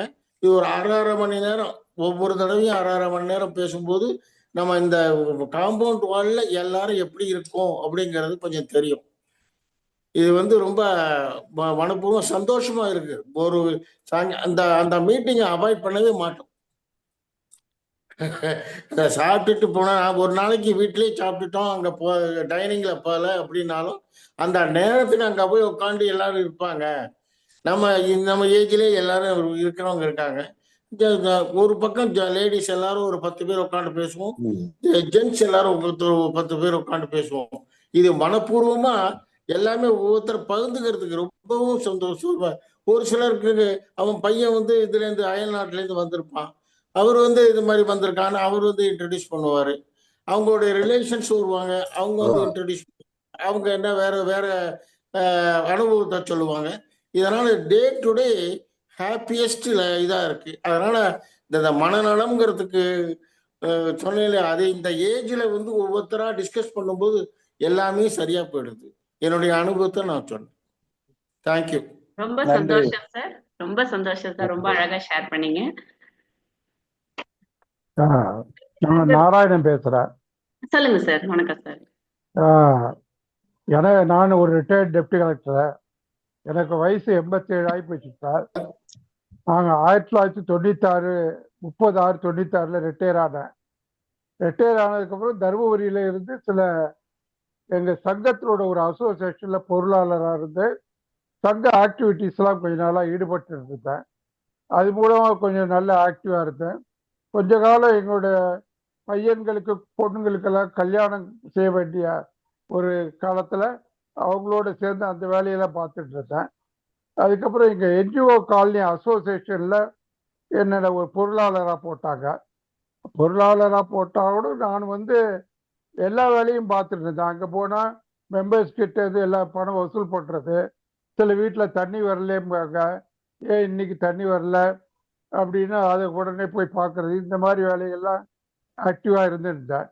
என்னோட 82 83வது வயசு வரலையும் இருந்தேன். அப்புறம் என்ஜிஓ காலனியில் ஒரு கோவில் ஒன்று நாங்களாக கட்டினோம். அங்கே காலனியில் உள்ள பீப்புளாக சேர்ந்து அதுலேருந்து அசோசியேஷன் ஆக்டிவிட்டீஸ்லாம் விட்டுட்டு அந்த கோயிலில் வந்து ஆன்மீக வேலையெல்லாம் ஈடுபட்டுட்டேன்.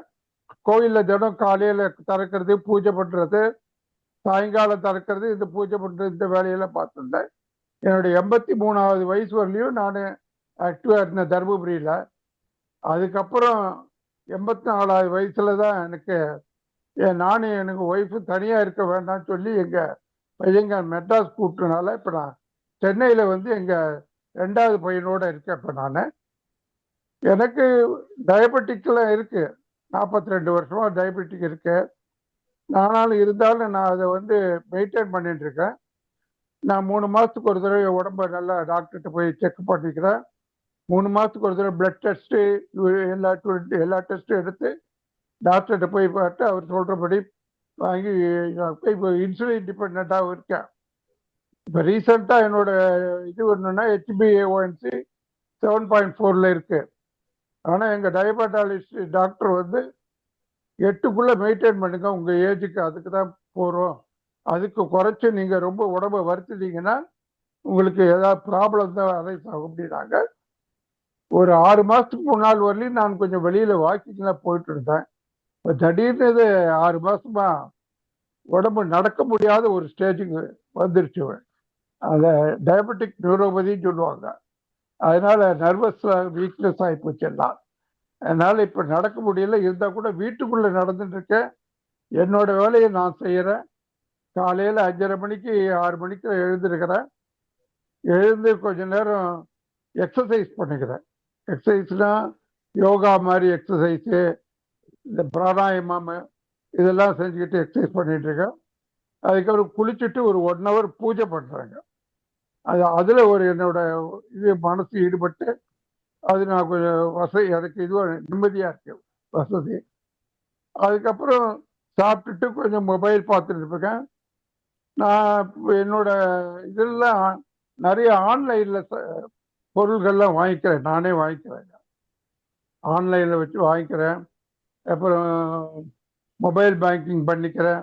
இதெல்லாம் நான் டெக்னாலஜிஸில் நான் கொஞ்சம் இது பண்ணிட்டு இருக்கேன்.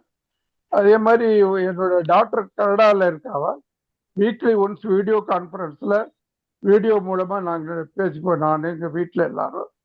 இது மாதிரி என்னோட காலத்தை நான் நல்லா பண்ணிட்டு இருக்கேன். ஸ்டில் நயம் கான்ஃபிடென்ட்டாக நல்லா தான் இருக்கேன். இப்போ எல்லா மனநிலைமையும் நல்லா இருக்குது. சில நேரத்தில் கொஞ்சம் அந்த இது மறதி வருது. எப்படின்னா, ஒரு நாள் இப்போ டிவி பார்த்துட்டே இருக்கும்போது அந்த ஆராதனா படத்தில் ஒரு பாட்டு வந்தது. அதில் ஹீரோயின் யாரு, சர்மிளா டாகூர்னு ஞாபகம் வந்துருச்சு. ஆனால் ஹீரோ யாருங்கிற ஞாபகம் வராமல் போச்சு.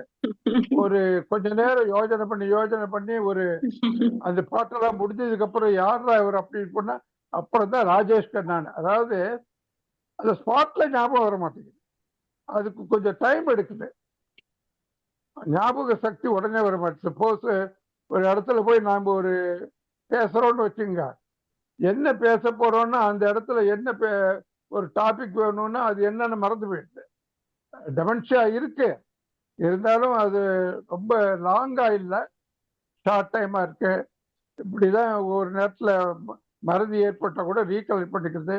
பட் ஸ்டில் நான் வந்து கொஞ்சம் ஹெல்த்தியாகவும் இதுவாக தான் இருக்கேன். காத்தால இது எக்ஸசைஸ் எல்லாம் பண்ணிட்டு இருக்கேன். இப்போ டயபெட்டிக் நியூரோபதிக்கு மாத்திரம் ஒரு நியூராலஜி டாக்டரை கன்சல்ட் பண்ணிட்டு அதுக்கு பிரகாரம் ஒரு பிசியோதெராபி பண்ணிட்டு இருக்கப்ப ஒரு 10 டேஸாக பண்ணிட்டு இருக்கேன். ஓகே, ஃபஸ்ட்டு நான் ரொம்ப இந்த மீட்டிங்ல தவறாம கலந்துட்டே இருக்கேன். 4 வருஷமா நெல்லிக்கனி மீட்டிங்ல நானே தொடர்ந்து ஒரு நெல்லிக்கனி கூட விடுறது இல்லைங்க, விடாம வந்துட்டு இருக்கேன்.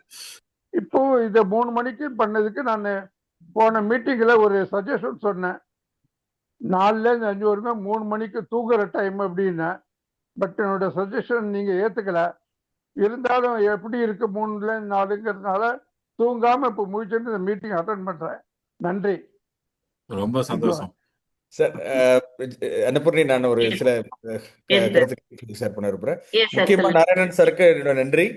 இப்ப ஏன்னா உங்க தூக்கத்தை கெடுத்துட்டோம்.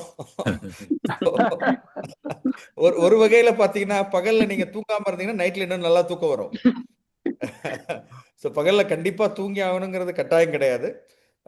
இது அட்லீஸ்ட் ஒரு half an hour தூங்கணுங்கிறது டாக்டர் அட்வைஸ். இல்ல அது வந்து மேண்டேட்டரி கிடையாது. ஸோ அந்த டைம் வந்து எப்படி உங்களுக்கு வந்து அந்த மத்தியானம் half an hour ஒரு 1 hour தூங்கினா கூட நைட்டு நல்லா தூங்கிடுறேன். அதை பத்தி கவலை இல்லை. அதாவது கண்டிப்பா தூங்கக்கூடாதுன்னு இல்லை. உங்களுக்கு தூங்குனீங்கன்னா அதுக்கு தகுந்த மாதிரி நீங்க டைம் அட்ஜஸ்ட் பண்ணிக்கலாம். இந்த டைமுக்கு தான் தூங்கணும் அப்படிங்கிறது வந்து இல்லை. அதுக்கு நீங்க ஒரு 1/2 மணி நேரம் அப்படிங்கிறது நல்லது. ரொம்ப லென்த்தியா இல்லாம 1/2 மணி நேரம் அப்படிங்கிறது ஒரு ஷார்ட் நேப் அப்படிங்கிறது. நைட்ல எனக்கு டாக்டர் அட்வைஸ் பிரகாரம் நான் ட்ரிப்டோமர் 25 mg சாப்பிட்றேன். அது கொஞ்சம் எனக்கு செடேட்டிவா இருக்கு, நல்லா தூங்கிடுறாங்க. ஓகே, இப்போ நீங்க சொன்ன விஷயங்கள்ல இருந்து ஒன்று, இந்த மாதிரி வயசாகும் போது சில ஞாபக மறதிகள் வர்றது சகஜம். அதுல வந்து அது டிமென்ஷியான்ற ஆயிடுது. டிமென்ஷியான்னு நம்ம எப்ப சொல்றோம் அப்படின்னா, நம்மளுடைய ஞாபக மறதி நம்மளுடைய டெய்லி வேலைகள்ல ரொம்ப பாதிப்பு வரக்கூடிய அளவுல இருந்தாதான் அது டிமென்ஷியான்னு சொல்றோம். ஸோ வயசானா நமக்கு சில விஷயங்கள் நம்ம உடல் உறுப்புகள் எல்லா விஷயங்களும் ஸ்லோ ஆகிறது உண்டு. அந்த எது வந்து நார்மலான ஒரு விஷயம், எது வந்து நமக்கு அதிகமான பாதிப்பு ஆகிற விஷயம் அப்படிங்கிறது நம்மளால ஈஸியாக சுலபமாக கண்டுபிடிச்சிக்க முடியாது. ஸோ அதுக்கு தான் வந்து அந்த மாதிரியான கம்ப்ளைண்ட் அடிக்கடி இருந்ததுன்னா, இப்போ இதே நீங்கள் சொன்னீங்க ஒருத்தர் நடிகரோட பேர் ஞாபகம் வரல அப்படின்ட்டு. என்னைக்காவது ஒரு நாளைக்கு அது இருந்ததுன்னா அது பிரச்சனை இல்லை, அது எல்லாருக்குமே வரும். ஆனால் அது அடிக்கடி நம்ம கூட அன்றாடம் நம்ம கூட இருக்கிறவங்களுக்கு கூட அந்த மாதிரி வந்துச்சுன்னா நம்ம அப்போ அதை செக் பண்ணிக்கிறது அவசியம். இப்போ ஏன் செக் பண்ணணும்? இப்போ வயசு மட்டும் இல்லாமல் மூளை தேய்மானத்துக்கு வேற ஏதாவது காரணம் இருக்கா, விட்டமின் குறைபாடு ஏதாவது காரணம் இருக்கா, இல்லை நீங்கள் சாப்பிட்ற மருந்துகள் கூட சில சமயம் காரணமாக இருக்கலாம், இல்லை வேற எதை நம்ம நிவர்த்தி பண்ண முடியும் அப்படிங்கிறத நம்ம சரி பண்ணிக்கிட்டோம்னா இன்னும் கொஞ்சம் நம்ம அதிக நாள் நமக்கு வந்து நம்ம மெயின்டைன் பண்ணலாம். ஸோ இப்போ சூழல், இப்போ நீங்கள் வந்து தனியாக இருந்து நீங்கள் சில விஷயங்கள் சமாளிச்சுட்டு இருந்தீங்க. இப்போ கொஞ்சம் உங்களுடைய உடல் வந்து கொஞ்சம் வயசு அதிகமாகும் போது சில பிரச்சனைகள் வருது அப்படின்னும் போது அதுக்கு தகுந்த மாதிரியான சூழல் நம்ம எது நல்லது. இப்போ நம்ம பசங்களோட கூட இருக்கிறது, நிறைய பேர் வந்து நாங்கள் மாற மாட்டோம், நாங்கள் எங்களுக்கு பழகின இடத்துல தான் இருப்போம் அப்படின்வாங்க. ஸோ அதில் வந்து எல்லாத்துலேயும் ஒரு சில சாதக பாதகம் இருக்குது. எந்த டைமில் கரெக்டான டைமில் நம்ம அதுக்கு ஒரு ஃப்ளெக்சிபிளாக இருந்து நம்ம மாற்றிக்கிட்டோம்னா நமக்கு நல்லது. இப்போ ஒரு இதுக்கு முன்னாடி நடராஜன் சார் சொன்னார், இப்போ நமக்கு வந்து தனிமையில் இல்லாமல் நாங்கள் ஒரு குழுவாக ஒரு சீனியர் லிவிங் கம்யூனிட்டியில் இருக்கோம் அப்படிங்கிறது. ஸோ அந்த மாதிரியான ஒரு சாய்ஸ் எடுக்கிறது இன்னைக்கு நிறைய நடந்துகிட்டு இருக்கு. ஸோ நம்ம வந்து தனிமையில் இருக்கிறதால நிறைய ஆபத்துகள் இருக்கு. நம்ம சொந்த வீடு, நம்ம வீட்டில் மட்டும்தான் இருப்பேன் நான், இல்லை இது ஒரு தனிமை, பசங்க வெளிநாட்டுக்கு போயிட்டாங்க, நான் வந்து அதனால நான் வந்து தனிமையில தான் இருப்பேன், நான் வந்து ஒரு ஹோமுக்கு போனால் அது வந்து தப்பான விஷயம் அப்படிங்கிற கான்செப்ட் பயங்கரமாக சேஞ்ச் ஆயிருக்கு. ஏன்னா ஓல்டேஜ் ஹோமுங்கிறது ரொம்ப நெகட்டிவ் அப்படிங்கிறது கிடையாது. சீனியர் லிவிங் கம்யூனிட்டி வந்து நார்மல் நம்மளுடைய அப்பார்ட்மெண்ட் மாதிரியே, நம்ம வில்லா மாதிரியோ லக்ஸூரியஸாக உங்களுக்கு ஒரு குரூப்பாக இருக்கிறதுக்கான நிறைய விஷயங்கள் வந்துருச்சு. இப்போ கோயம்புத்தூர் ஆகட்டும், பெங்களூர் ஆகட்டும், சென்னை ஆகட்டும், ரொம்ப வேகமாக எக்ஸ்பேண்ட் ஆகுது. அதுவும் நிறைய பேர் இந்த மாதிரி தனிமையில் இருந்து அவங்களால வீட்டை மெயின்டைன் பண்ணுறதோ, வேலைக்கு ஆள் வராதப்பெல்லாம் கஷ்டப்பட்டதெல்லாம் வந்து இந்த மாதிரியான கான்செப்ட் ரொம்ப அதிகமாயிருச்சு. ஸோ இதில் வந்து உங்களுக்கு ஒரு பேசிக் பாதுகாப்பு, பேசிக் உங்களுக்கு சோஷியல் ரிலேஷன்ஷிப், டைம் பாஸ் ஆகிறதுக்கு, அதுக்கு அதாவது வயதானவர்களுக்கான சாதகமான ஒரு சூழல், ஏஜ் ஃப்ரெண்ட்லி என்விரான்மெண்ட் அப்படிங்கிறது நம்ம நியாயமாக பார்த்தோம்னா எல்லா இடமும் அப்படி இருக்கணும்.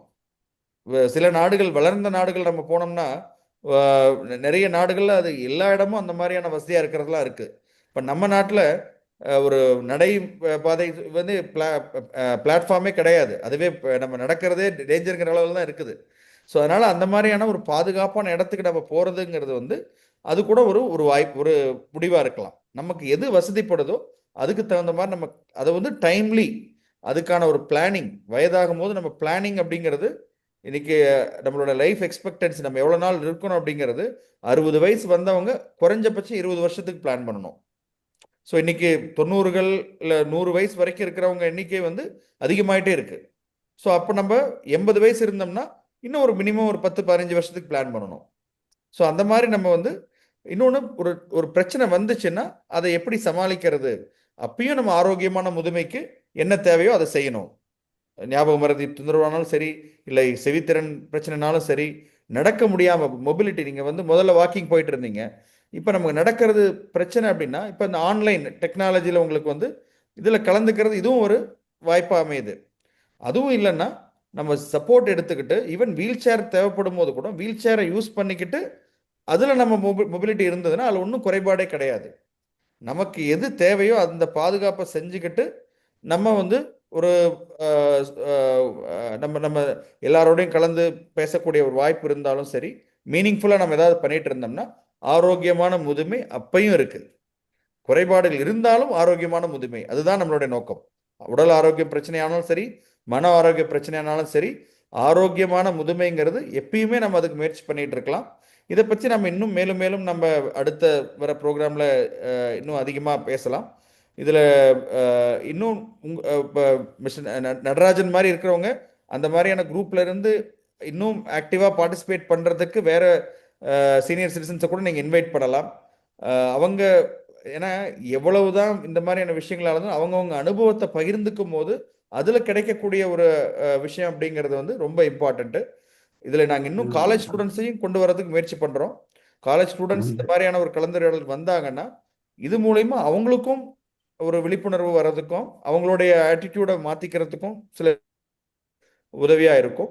ஸோ மேன்மேலும் இந்த நெல்லிக்கனி நிகழ்ச்சிக்கு உங்களுடைய ஆதரவுக்கு எல்லாருக்கும் நன்றி. முக்கியமாக எங்கள் team Annapoorni, fellowship student Jayasurya, இவங்க எல்லாம் ரொம்ப பின்னாடி முயற்சி பண்ணிட்டு அவங்க நிறைய உழைப்பு இருக்கு. அதில் இனிமே வரக்கூடிய ப்ரோக்ராம்ல ஜானகிராமனுடைய பங்கு வந்து மிக அதிகமாக அவருடைய கைடன்ஸ் இருக்கும். ஸோ அவர் வந்து மிக சிறப்பாக சங்கனா இலக்கியங்கள்ல இருந்து கூட கனெக்ட் பண்ணி பேசினாரு. So and senior citizen volunteers உங்களை மாதிரி ஜம்புநாதன், என்னுடைய தந்தை தங்கராஜ் அவர்கள், மற்றபடி எல்லாம் ரெகுலராக நீங்கள் பண்ணுறதா எங்களோட என்கரேஜ்மெண்ட். ஸோ இதை மேலும் மேலும் தொடரணும். எல்லாருக்கும் புத்தாண்டு வாழ்த்துக்கள். மிக்க நன்றி. Thanks doctor Sivakumar. I am the father of Radhika, you know. என்னுடைய கிளாஸ்மேட். எஸ். நன்றிங்க. ராதிகா மித்திரன் தான் ஃபாரின்ல இருக்கார். மற்றபடி சன்ஸ் எல்லாம் இப்ப இந்தியால இருக்கிறதுனால கூட இருக்கிறதுனால ஐ ஆம் ஹாப்பி. எனக்கு வேற இதுல போய் தங்கணுங்கிற ஒரு அவசியம் ஏற்படும் போது, அவசியம் இருக்கிறவங்களுக்கு அதை உபயோகப்படுத்திக்கிறது தப்பு இல்லை. ஃபேமிலி இருக்கும் போது அது அட்வான்டேஜ் இல்ல பட்சத்துல அதை வந்து ஒரு நெகட்டிவான விஷயமா யோசிக்க கூடாது. இல்ல. Thank you very much for your advice doctor. நன்றி சார். வேற யாராவது ஏதாவது பகிர்ந்துக்க விரும்புறீங்களா? இல்ல வணக்கம் சார், ஒரே ஜம்புநாதன் பேசுறேன் மேம். சொல்லுங்க சார். வணக்கம். இல்ல இதுல வந்து இந்த மாதிரியான ஒரு நிகழ்ச்சி ஏற்பாடு பண்ணதுக்கு முதல்ல நன்றி சார். முக்கியமான பாயிண்ட்ஸ் எல்லா பாயிண்ட்ஸும் இதுல வந்துருச்சு சார். இதுல ஒரே ஒரு பாயிண்ட் மட்டும் நான் ஆட் பண்றதுக்கு விரும்புறது, என்ன பாயிண்ட் ஆட் பண்றதுக்கு விரும்புறேன் என்ன சார், முதுமைங்கிறது 60 வயசுல ஏற்படவில்லை. முதுமைங்கிறது கட்டாயமாக 60 வயசுங்கிறது கவர்மெண்ட்ல ஒரு தீர்மானம் பண்ணிருக்காங்க. இதுக்கு மேல இருக்கிறவங்க எல்லாம் முதுமையானவர்கள் அப்படிங்கிறதுக்காக ஒரு வயசு நிர்ணயம் பண்ணிருக்காங்களே தவிர, எப்படி 18 வயசு மேல ஆரம்பம் மேஜர் அப்படின்ட்டு ஒரு தீர்மானம் பண்ண மாதிரி 60ங்கிறது ஒரு முதுமை. ஆனால் உண்மையில சார் ஒரு 40 வயசு 45 வயசுல இருந்து இருக்கிறவங்களுக்கு இந்த மாதிரியான ப்ரோக்ராம்ல அவங்க பார்ட்டிசிபேட் பண்ண சொல்லி அவங்களுக்கு கொஞ்சம் கொஞ்சமா இதெல்லாம் கொஞ்சம் எஜுகேட் பண்ணணும் சார். ஏன்னா அவங்களுக்கு நிறைய பேருக்கு திடீர்னு 60 வயசுல 55 வயசுக்கு அப்புறம் கண்ணை கட்டி விட்ட மாதிரி இருக்குது. அதுவும் 60ஆம் வயசுல ரிட்டையர்மெண்ட் ஆனதுக்கு அப்புறம் எப்படி போறது? தங்கராஜ் சார் மாதிரியோ எங்களை மாதிரியோ சார் இவர் மாதிரியோ நாராயண சார் மாதிரியோ இருக்கிறவங்க ரொம்ப குறைச்சல் சார். அதுக்கு எகெயின்ஸ்ட் அது மாதிரி இல்லாம இருக்கவங்க ஜாஸ்தி தான். இப்ப இந்த ப்ரோக்ராம்லயே பாத்தீங்கன்னு வச்சுக்கோங்களேன், நாங்க இந்த நெல்லிக்கனியா இருக்கட்டும் சார், இல்லைன்னா மத்த ப்ரோக்ராம் எதுவும் எடுத்துட்டாலும் நாங்க ஒரு 25-50 பேர் கரெக்டா வருவோம் சார். மற்றபடி நானும் என்னெல்லாமோ பண்ணி பார்க்குறேன், இம்ப்ரூவ் பண்ணணும்னு இன்க்ரீஸ் பண்ணி பார்க்கணும்னு வரமாட்டேங்கிறாங்க. ஆகையினால் அவங்க எல்லாம் அந்த கூடி இருக்கிறதுனால இருக்கக்கூடிய நன்மைகள் தெரியல சார். அவங்களுக்கு ஒருவேளை கொஞ்சம் சின்ன வயசுலயே சொல்லி கொடுத்துருந்தோம்னா அவங்களுக்கு தெரியுமோன்னு நினைக்கிறேன் சார். அந்த விஷயத்துல காலேஜ் ஸ்டூடெண்ட்ஸ் இன்வால்வ் பண்ணது it's very very good move sir. கட்டாயமா பண்ண வேண்டியது சார். அதே சமயத்துல இன்னும் வேற என்னென்ன விதமா இந்த ஜனங்களை இன்னும் நிறைய பேர் கவர்ந்து இந்த மாதிரி ப்ரோக்ராம் வர வைக்க முடியுமோ அது செய்யணும் சார். அதுதான் சார் என்னுடைய வேண்டுகோள். நன்றி சார். வணக்கம். நன்றிங்க. கண்டிப்பா சார், நீங்க சொன்ன அந்த ப்ரீ ரிட்டையர்மெண்ட் பேசுறது ரொம்ப முக்கியம். அதுக்குரிய முயற்சிகளும் நாங்க எடுக்கிறோம். லைக் 40 வயதுக்கும் 60 வயதுக்கு உட்பட்டவர்களையும் நாங்க இந்த நெல்லிக்கனியில எப்படி நம்ம சேர்த்து அவங்களோடையும் டிஸ்கஷன் பண்ணி நம்மளோட இந்த ப்ரோக்ராம் இன்னும் மேம்படுத்தலாம். மிக்க நன்றி. நிபுணர்கள் அனைவருக்கும், முக்கியமா நம்மளோட professor and HOD doctor PT. Sivakumar அவர்களுக்கும், டாக்டர் ஜானகிராமன் சார் அவர்களுக்கும், மிஸ்டர் தங்கராஜ் அவர்களுக்கும் இன்னும் மனமார்ந்த நன்றிகள். நெல்லிக்கனி பார்ட்டிசிபென்ட்ஸ் அனைவருக்கும் மிக்க நன்றி. மீண்டும் அடுத்த நெல்லிக்கனி செஷன் அடுத்த பிப்ரவரி 2ஆம் தேதி செவ்வாய்க்கிழமை நடைபெறும். அதற்குரிய நாங்க அந்த டீடைல்ஸ் எல்லாம் நம்ம குரூப்ல ஷேர் பண்றோம். மீண்டும் அனைவரும் இந்த நிகழ்ச்சியில கலந்து கொண்டு இன்னும் மேலும் இன்னும் உங்களுக்கு தெரிஞ்சவங்க கிட்ட எல்லாம் இதை ரொம்ப ஷேர் பண்ணி இன்னும் நம்ம இந்த ப்ரோக்ராம் இன்னும் நல்லா சிறப்பா கொண்டு வரணும்ட்டு மிக்க தாழ்மையுடன் கேட்டுக்கொள்கிறேன். மிக்க நன்றி. அனைவருக்கும் மிக்க நன்றி.